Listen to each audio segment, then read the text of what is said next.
കേരളം കാത്തിരിക്കുന്ന വിധി ഉടൻ പ്രഖ്യാപിക്കും. എറണാകുളം പ്രിൻസിപ്പൽ സെഷൻസ് കോടതിയാണ് അതിജീവിതയ്ക്ക് നീതി പുലരുമോ എന്നത് സംബന്ധിച്ച അന്തിമ വിധി പ്രഖ്യാപിക്കാൻ പോകുന്നത്. പിന്നീട് മേൽക്കോടതികളെ അടക്കം സമീപിക്കുമെന്ന് ഇപ്പോൾ തന്നെ സർക്കാർ വ്യക്തമാക്കിയ പശ്ചാത്തലത്തിൽ ഈ വിധി എത്രത്തോളം പ്രസക്തമാണ് എന്നതൊക്കെ നമുക്ക് വരും മണിക്കൂറുകളിൽ അറിയാൻ സാധിക്കും. ഇപ്പോൾ പ്രതികളുമായി വിയ്യൂരിൽ നിന്ന് പോലീസ് വാഹനം എറണാകുളത്ത് പ്രിൻസിപ്പൽ സെഷൻസ് കോടതിയിലേക്ക് പുറപ്പെട്ടു കഴിഞ്ഞിട്ടുണ്ട്. ആ പ്രതികൾക്ക് എന്ത് ശിക്ഷയാണ് ലഭിക്കുക എന്നത് തന്നെയാണ് കേരളം കാതോർക്കുന്നത് എങ്കിൽ പോലും നടൻ ദിലീപ് ആയിരുന്നു ഈ കേസിലെ 8ാം പ്രതി. ഈ കേസിൽ 6 പ്രതികൾ ആണ് കുറ്റക്കാരെന്ന് കണ്ടെത്തിയിട്ടുള്ളത്. 7ാമത്തെ പ്രതിയായിട്ടുള്ള ചാർലി മുതൽ 10ാമത്തെ പ്രതിയായിട്ടുള്ള VIP ശരത്ത് വരെയുള്ളവർ കുറ്റക്കാരല്ല എന്ന് കോടതി കണ്ടെത്തുമ്പോൾ 8ാമത്തെ പ്രതിയായിട്ടുള്ള ദിലീപിനെതിരെ ഗൂഢാലോചന ഉൾപ്പെടെയുള്ള വകുപ്പുകളായിരുന്നു ചുമത്തിയിട്ടുള്ളത്. എന്തുകൊണ്ട് ദിലീപ് കുറ്റക്കാരനല്ല, കുറ്റവിമുക്തനാക്കപ്പെടുന്ന സാഹചര്യം സൃഷ്ടിച്ചു എന്ന പ്രധാനപ്പെട്ട ചോദ്യം ഈ നിമിഷവും നിലനിൽക്കുകയാണ്. അതിനുള്ള ഉത്തരം കൂടിയാണ് നമുക്ക് അല്പസമയത്തിനകം പ്രേക്ഷകരുമായി പങ്കുവയ്ക്കാൻ സാധിക്കുക. അതായത് വിധി പ്രസ്താവം വരുമ്പോൾ ആയിരിക്കും എന്തുകൊണ്ട് ദിലീപ് കുറ്റവിമുക്തനാക്കപ്പെട്ടു എന്നത് സംബന്ധിച്ച് കൂടുതൽ വ്യക്തത വരികയുള്ളൂ എന്നത്. അതിൽ തന്നെ കുറ്റം ചെയ്തില്ല എന്ന് കോടതിക്ക് ബോധ്യപ്പെട്ടതാണോ, അതായത് ഒരു പ്രതി കുറ്റക്കാരനല്ല എന്ന് വിധിക്കുന്നതിന് വാദപ്രതിവാദങ്ങൾക്ക് ശേഷം ഈ പ്രതി ചെയ്തിട്ടില്ല എന്ന് കോടതിക്ക് ബോധ്യപ്പെടുന്ന സാഹചര്യമാണോ സൃഷ്ടിച്ചെടുത്തത്? അങ്ങനെയെങ്കിൽ ഇത് ദിലീപിനെ സംബന്ധിച്ചിടത്തോളം വലിയ ആശ്വാസകരമാകുന്ന സാഹചര്യം ആണ് ഉണ്ടാകാൻ പോകുന്നത്. അതായത് ഒരു തരത്തിലും കുറ്റകൃത്യത്തിന്റെ ഭാഗമാവുകയോ അല്ലെങ്കിൽ ഗൂഢാലോചനയുടെ ഭാഗമാവുകയോ ചെയ്തിട്ടില്ല എന്ന് വാദപ്രതിവാദങ്ങൾക്ക് ശേഷം കോടതിക്ക് ബോധ്യപ്പെടുകയും അതിൻ്റെ അടിസ്ഥാനത്തിലാണ് കോടതി കുറ്റവിമുക്തനാക്കുകയും ചെയ്തത് എങ്കിൽ അത് ദിലീപിനെ സംബന്ധിച്ചിടത്തോളം വലിയ ആശ്വാസകരമായി മാറുന്ന സാഹചര്യമാണ് ഉണ്ടാകുന്നത്. എന്നാൽ ഒരു കേസിൽ പ്രതി ശിക്ഷിക്കപ്പെടാതിരിക്കുമ്പോൾ അത് കോടതിക്ക് ബോധ്യപ്പെടുന്നത് കൊണ്ട് മാത്രം ആകണമെന്നില്ല. ആ കുറ്റത്തിലേക്ക് എത്തിച്ച സാഹചര്യം അല്ലെങ്കിൽ ആ കുറ്റകൃത്യം ചെയ്തു എന്നതിൻ്റെ തെളിവുകൾ അടക്കം സമർത്ഥിച്ചുകൊണ്ട് ഈ സർക്കാരിന് വേണ്ടി ഹാജരായിട്ടുള്ള പ്രോസിക്യൂഷന് കൃത്യമായ വാദങ്ങൾ ഉന്നയിക്കാൻ പറ്റാതെ പോയോ, അങ്ങനെയാണോ ഇത് ഈ ദിലീപിന് അനുകൂലമാകുന്ന സാഹചര്യത്തിലേക്ക് എത്തിയത്? അങ്ങനെയാണോ ദിലീപ് കുറ്റവിമുക്തനാക്കപ്പെട്ടത്? അതായത് പ്രോസിക്യൂഷന്റെ പരാജയം കൊണ്ടാണോ ദിലീപിന് കുറ്റവിമുക്തൻ എന്ന വിധി നേടിയെടുക്കാൻ സാധിച്ചത്? അതായത് എന്തൊക്കെ തെളിവുകളോ അല്ലെങ്കിൽ ഡേറ്റകളോ ഉണ്ട് എങ്കിൽ പോലും പ്രോസിക്യൂഷന് കൃത്യമായി വാദം ഉന്നയിക്കാൻ പറ്റുന്നില്ല എങ്കിൽ അവിടെ പലപ്പോഴും കേസ് പരാജയപ്പെടുന്ന സാഹചര്യം ഉണ്ടാകും.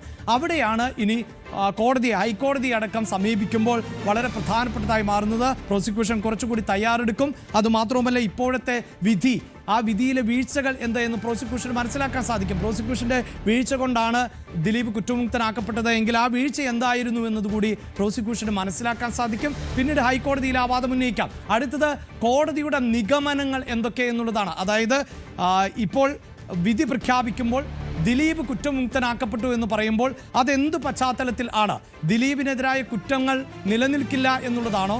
അതിനപ്പുറത്ത് ദിലീപിനെതിരെ ആരോപണമുണ്ടെങ്കിലും അതിനെ സാധൂകരിക്കുന്ന തരത്തിലുള്ള തെളിവുകളില്ലാത്ത പശ്ചാത്തലത്തിൽ ആണോ? അതിനൊക്കെ അപ്പുറത്ത് ഈ വാദങ്ങളിൽ നിന്നും മനസ്സിലായത് ദിലീപ് കുറ്റക്കാരനല്ല എന്ന ഉത്തമ ബോധ്യമാണോ ഉണ്ടായത്? ഇങ്ങനെയുള്ള നിഗമനങ്ങൾ എന്തൊക്കെ, അത് നമുക്ക് അറിയാൻ സാധിക്കും അല്പസമയത്തിനകം. ഈ നിഗമനങ്ങൾ എല്ലാം തന്നെ വളരെ പ്രധാനപ്പെട്ടതാണ്.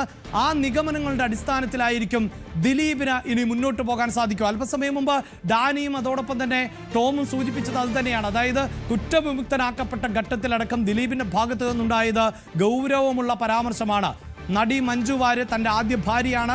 ദിലീപ് തന്നെ പറയുന്നത് മഞ്ജുവിൻ്റെ പ്രതികരണം, അതായത് യുവതി ആക്രമിക്കപ്പെട്ടതിന് പിന്നിൽ ഗൂഢാലോചനയുണ്ട്, ക്രിമിനൽ ഗൂഢാലോചനയുണ്ട് എന്ന് മഞ്ജു വാര്യർ പറഞ്ഞിടത്ത് നിന്നാണ് തനിക്കെതിരായ ഗൂഢാലോചന ആരംഭിച്ചത്. അതിന് കൂട്ടുനിന്നത് ഉന്നത പോലീസ് ഉദ്യോഗസ്ഥയാണ്. അത് IG ബി സന്ധ്യയെ തന്നെയായിരുന്നു ഉദ്ദേശിച്ചത്. ഒപ്പം ചില പോലീസുകാർ ഉൾപ്പെടെ ഉള്ളവർ അതിന് കൂട്ടുനിന്നു എന്നതടക്കമുള്ള ആരോപണം. ആ ആരോപണങ്ങളെ ശരിവെക്കുന്ന തരത്തിലുള്ള ഒരു വിധി പ്രസ്താവത്തിലേക്കാണോ കോടതി പോകുന്നത്? ഇത് കെട്ടിച്ചമച്ചതായിട്ടാണ് കോടതിക്ക് ബോധ്യപ്പെടുന്നത് എന്ന ഏതെങ്കിലും തരത്തിലുള്ള നിരീക്ഷണങ്ങൾ ഉണ്ടായെങ്കിൽ അത് വരും മണിക്കൂറുകളിൽ അങ്ങേയറ്റം ചർച്ച ചെയ്യപ്പെടാൻ പോകുന്ന ഒന്നായിരിക്കും. ദിലീപിന്റെ വാക്കുകൾക്ക് വലിയ വില നൽകേണ്ടതായ പശ്ചാത്തലമാണ് പിന്നീട് ഉണ്ടാകാൻ പോകുന്നത്. അതല്ല, കോടതിക്ക് പ്രോസിക്യൂഷൻ ഉന്നയിച്ച വാദങ്ങളിൽ തൃപ്തിയില്ല. പ്രോസിക്യൂഷന്റെ വാദത്തിന്റെ അടിസ്ഥാനത്തിലോ ഇപ്പോൾ ലഭിച്ചിട്ടുള്ള തെളിവുകളുടെ അടിസ്ഥാനത്തിലോ പ്രതി കുറ്റക്കാരനാണ് എന്ന് കണ്ടെത്താനാകുന്നില്ല. നമുക്കറിയാം, പലപ്പോഴും ഈ സാഹചര്യങ്ങളുടെ പശ്ചാത്തലത്തിലൊന്നും ഒരു പ്രതി കുറ്റക്കാരനാണ് എന്ന് കോടതി വിധിക്കാറില്ല. എപ്പോഴും പ്രതിക്ക് മാക്സിമം ശിക്ഷ ലഭിക്കുക എന്നതിനാണ് പ്രോസിക്യൂഷൻ ശ്രമിക്കുക എന്ന് പറയുമ്പോൾ പോലും പ്രതി കുറ്റക്കാരനല്ല എങ്കിൽ അത്തരത്തിൽ ഒരു ശിക്ഷ വിധിക്കാൻ ഒരു കോടതിയും തയ്യാറാകില്ല. ഉത്തമ ബോധ്യം കോടതിക്കുണ്ടാകണം. അങ്ങനെയുള്ള സംശയത്തിൻ്റെ ആനുകൂല്യത്തിൽ ആണോ, അതായത് ഈ വാദങ്ങൾ വീക്കായിരുന്നു, അതിനപ്പുറത്ത് തെളിവുകൾ ദുർബലമായിരുന്നു, അതുകൊണ്ട് തന്നെ സംശയത്തിൻ്റെ ആനുകൂല്യത്തിൽ ആണ് ദിലീപിനെ വിട്ടയക്കുന്നത് എങ്കിൽ ദിലീപ് പറയുന്നത് പോലെ ആകണമെന്നില്ല കാര്യങ്ങൾ. മറിച്ച് അപ്പോഴും പൊതുസമൂഹം ചർച്ച ചെയ്യപ്പെടുന്ന ദിലീപിനെതിരായ തെളിവുകളുടെ അഭാവത്തിൽ ആണോ ദിലീപ് രക്ഷപ്പെടുന്നത് എങ്കിൽ വീണ്ടും ആ സംശയ നിഴൽ ദിലീപിൽ തന്നെയായിരിക്കും. പിന്നീട് ഹൈക്കോടതിയിലേക്ക് എത്തുമ്പോൾ ആ സംശയത്തെ കൂടി മറികടക്കുന്ന തെളിവുകളടക്കം ഹാജരാക്കും. വിയ്യൂർ ജയിലിൽ നിന്ന് ഇപ്പോൾ പ്രതികളെ എറണാകുളം പ്രിൻസിപ്പൽ സെഷൻസ് കോടതിയിലേക്ക് എത്തിക്കുന്നതിൻ്റെ ദൃശ്യങ്ങളാണ്. ഇതാ പോലീസ് വാഹനം കടന്നു വരുന്നു. അതാണ് നേരത്തെ ടോം സൂചിപ്പിച്ചത്. കഴിഞ്ഞ ദിവസം 8-ാം തീയതി സുപ്രധാനമായ വിധി പ്രസ്താവം വരുമ്പോൾ പൾസർ സുനി എത്തിയത് കിയ കാർണിവൽ എന്ന ആഡംബര വാഹനത്തിലാണ് എങ്കിൽ ഇപ്പോഴിതാ പോലീസ് വാഹനത്തിൽ പൾസർ സുനി ഉൾപ്പെടെയുള്ള 6 പ്രതികളെ കോടതിയിലേക്ക് എത്തിക്കുന്നു. പൾസർ സുനി ഉൾപ്പെടെയുള്ള 6 പ്രതികളെ പ്രിൻസിപ്പൽ സെഷൻസ് കോടതിയിലേക്ക് എത്തിക്കുന്നതിൻ്റെ തത്സമയ ദൃശ്യങ്ങളാണ് പ്രേക്ഷകർ കാണുന്നത്. ഈ കേസിലെ വിധി പ്രസ്താവം എന്ത്, തങ്ങൾക്ക് നേരെ ചുമത്തപ്പെട്ട കുറ്റങ്ങളിൽ എന്ത് ശിക്ഷയാണ് ലഭിക്കാൻ പോകുന്നത് എന്നത് പ്രതികൾക്ക് നേരിട്ട് കേൾക്കേണ്ടതായി വരുന്ന സാഹചര്യമാണ് ഉള്ളത്. പ്രതികൾക്ക് അന്തിമമായി എന്തു പറയാനുണ്ട് എന്ന് കോടതി കേൾക്കുന്ന സാഹചര്യം ഉണ്ടാകുന്നു. ആജ്ഞയാണ് അവിടെ നിന്ന് വിശദാംശങ്ങളുമായി ചേരുന്നത്. ആജ്ഞ, ഇതാ പ്രതികളെ കോടതിയിലേക്ക് എത്തിക്കുന്നതിന്റെ ദൃശ്യങ്ങൾ ലഭ്യമാകുന്നു. എന്താണ് മറ്റു വിവരങ്ങൾ?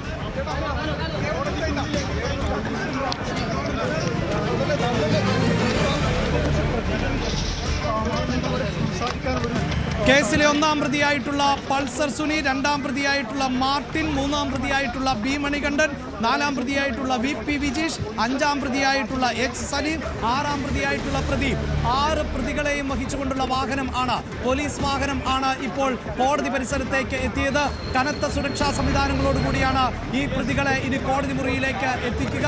അവിടെ വലിയ മാധ്യമ സംഘം ഉൾപ്പെടെ കാത്തു നിൽക്കുന്ന സാഹചര്യമായിരുന്നു. അതുകൊണ്ട് തന്നെ പ്രതികൾക്ക് എന്തെങ്കിലും പറയാനുണ്ടോ, അങ്ങനെ പ്രതികരിക്കാൻ പോലീസ് അനുവദിക്കുമോ എന്നതുൾപ്പെടെയുള്ള കാര്യങ്ങളിൽ നമുക്ക് അല്പസമയത്തിനകം വ്യക്തത കൈവരും.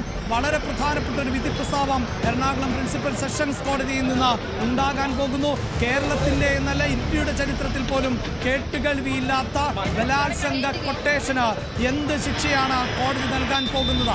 8 വർഷത്തിലധികം നീണ്ട വിചാരണ നടപടികൾ, സുപ്രീം കോടതിയിൽ നിന്ന് പോലും പലവട്ടം കോടതിയുടെ ഭാഗത്ത് നിന്ന് താക്കീതുണ്ടായ സാഹചര്യം, ഈ വിചാരണ ഇത്രയധികം നീട്ടിക്കൊണ്ടുപോകാൻ അനുവദിക്കരുത് എന്ന് കോടതി പോലും പറഞ്ഞ പശ്ചാത്തലം, അതിനിടെ കോടതി പോലും പ്രതിക്കൂട്ടിലാകുന്ന തരത്തിൽ ഏറ്റവും ശക്തമായ തെളിവായിരുന്ന മെമ്മറി കാർഡ് അനധികൃതമായി പരിശോധിക്കപ്പെട്ടു എന്ന ആരോപണം, അതിജീവിതയുടെ പരാതി, അങ്ങനെ സംഭവ ബഹുലമായ 8.5 വർഷങ്ങൾ ആണ് കടന്നുപോയത്. അതിനുശേഷമാണ് വിധി പ്രസ്താവം വരുന്നത്. പ്രതികൾ കുറ്റക്കാരാണ് എന്ന് കോടതി കണ്ടെത്തിയത്. വിചാരണാ ഘട്ടത്തിലടക്കം ബാലചന്ദ്രകുമാർ എന്ന സംവിധായകന്റെ വെളിപ്പെടുത്തൽ കൂടുതൽ തെളിവുകളിലേക്ക് പോവുകയും അങ്ങനെ ബാലചന്ദ്രകുമാറിനെ അടക്കം ദിവസങ്ങളോളം വിചാരണ ചെയ്യുകയും ചെയ്ത പശ്ചാത്തലം. അപ്പോഴും 8-ാം പ്രതിയായ ദിലീപ് കുറ്റക്കാരനല്ല എന്നാണ് കോടതി കണ്ടെത്തിയത്.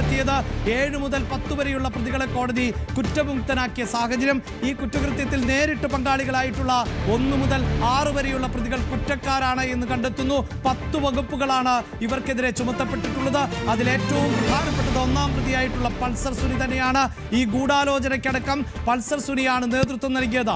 1 മുതൽ 6 വരെയുള്ള പ്രതികൾ നടത്തിയിട്ടുള്ള ഗൂഢാലോചന കോടതിക്ക് ബോധ്യപ്പെട്ട് കഴിഞ്ഞതാണ്. പക്ഷേ ഈ കൊട്ടേഷനായിരുന്നുവെന്നും ഈ ഇത്തരം ആക്രമണത്തിന് പിന്നിൽ പുറത്തൊരു ഗൂഢാലോചന നടന്നു എന്നതുമാണ് കോടതിക്ക് ബോധ്യപ്പെടാതെ പോകുന്നത്. അത് ഇതാ ഇപ്പോൾ ദൃശ്യങ്ങളിൽ കാണുന്നു. പൾസർ സുനി 2017 ഫെബ്രുവരി 17 കേരളത്തിലെ ഞെട്ടിച്ച ഒരു യുവനടിയെ വാഹനത്തിൽ അതിക്രൂരമായി ബലാത്സംഗം ചെയ്ത് ദൃശ്യങ്ങൾ പകർത്തിയ ആ കൊടും ക്രിമിനലായിട്ടുള്ള പൾസർ സുനിയെയാണ് പ്രേക്ഷകരെ നിങ്ങൾ ദൃശ്യങ്ങളിൽ കാണുന്നത്. ഇതാ കോടതി മുറിക്ക് അകത്തേക്ക് പൾസർ സുനിയെ ഉൾപ്പെടെയുള്ള പ്രതികളെ എത്തിക്കുന്നതിൻ്റെ ദൃശ്യങ്ങൾ ആണ് കാണാൻ സാധിക്കുന്നത്. പൾസർ സുനി എന്ന Sunil Kumar NS, Martin Antony 2-ാം പ്രതിയാണ്. 3-ാമത്തെ പ്രതിയാണ് ബി മണികണ്ഠൻ. മാർട്ടിൻ ആന്റണി ആയിരുന്നു വാഹനം ഓടിച്ചിരുന്നത്. ബി മണികണ്ഠനും VP വിജീഷുമായിരുന്നു പൾസർ സുനിയെ അനുഗമിച്ചിരുന്നത്.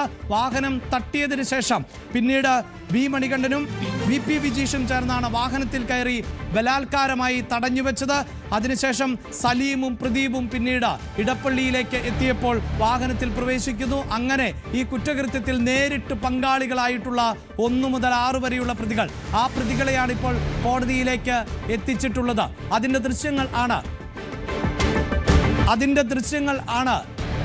ദൃശ്യങ്ങളാണ് കണ്ടുകൊണ്ടിരിക്കുന്നത്. വളരെ പ്രധാനപ്പെട്ട കോടതി വിധി അല്പസമയത്തിനകം ഉണ്ടാകുന്നു. കോടതി വിധി എന്ത് എന്ന് കേൾക്കാനാണ് കേരളം ഒന്നടങ്കം ഉറ്റുനോക്കുന്നത്. കോടതി നടപടികൾ ഇതാ ആരംഭിക്കുകയാണ്. വളരെ പെട്ടെന്ന് ആ കോടതി വിശദാംശങ്ങളും കോടതി നടപടികളും, ഈ പ്രതികൾക്ക് എന്ത് ശിക്ഷയാണ് ലഭിക്കുക എന്നും അറിയാം.